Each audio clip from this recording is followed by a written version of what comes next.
In mathematics, results are often labeled as either deep or trivial. The trivial ones are almost always nameless, labeled as something like proposition 10.5.3. The proofs are usually left as exercises to the reader. And the deep results often have fundamental theorems in their names, whose proofs holds the status of a holy text in mathematics literature. As a person who studied mathematics, I am no stranger to this line of thinking.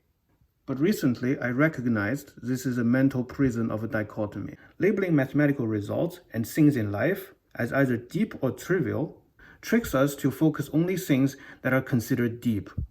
If a nameless lemma plays a role in a proof to a fundamental theorem, it's not so trivial and unimportant, is it? Today we'll cook a dish from some simple ingredients. It is inspired by a pasta dish of Russian origin. It is called makaroni po-flotsky, or Navy-style pasta. I cook this dish very often. The utter ubiquity of the ingredients and the complete lack of sophistication of the dish may very well render this dish as trivial. But I do not like to think it that way. It is hearty, it is comforting, and this recipe keeps me going. Literally thousands of people, including myself, work hard so that these items can be put on the table. And none of it is trivial. So without further ado, let's get into the recipe. Hey kitty cat.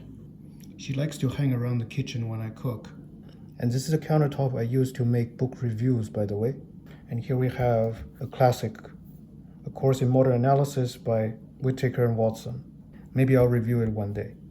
First, put the frozen ground beef into the empty pan. Add a little bit of water. Add salt to draw out moisture. Don't add too much in the beginning. We can adjust for seasoning at the end. This is just for drawing out moistures in the meat. Then cover the pot with a lid. While the beef is cooking, I'll dice some onions. As you can see, the meat renders out a lot of liquid while it cooks. The idea is to evaporate the liquid. You want to pretty much evaporate all the water and then brown the onion and the meat in the rendered fat. Now the onions are diced, and we see the water in the pan is now evaporated.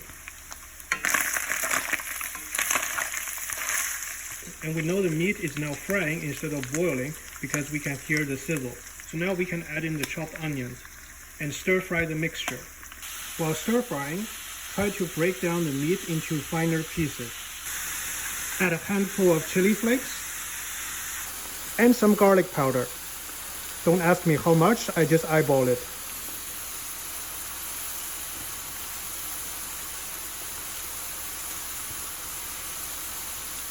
Looks alright.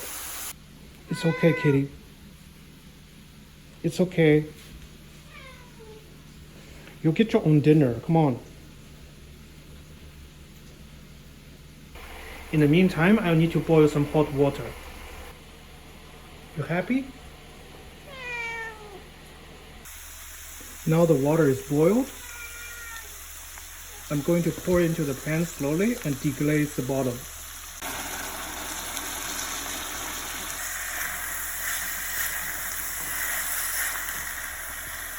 Add a little bit more. So now it seems that the pan has mostly deglazed. I'm going to level everything into a flat surface and lay on the uncooked pasta. After that, add enough boiling water until everything is covered. So now we just want to keep cooking the mixture until the pasta absorbs the water. Will you shut up?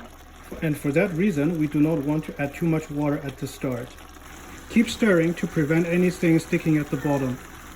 It's okay, I know it smells good. You'll get your own dinner, I promise.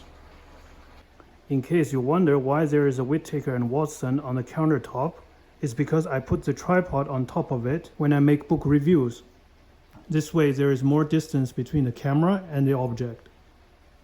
Now the water is evaporated again. We're gonna let the whole thing cool down before serving it. This way the sauce sticks to the food better and it tastes better that way. Well, actually, I'm not gonna follow my own advice and serve it immediately because I'm starving. So that's it for today's video. Hope you enjoyed this little vlog. Remember, not just focus on deep results in mathematics, and also appreciate little things in life. Thank you very much for watching, and I'll see you next time. Bye.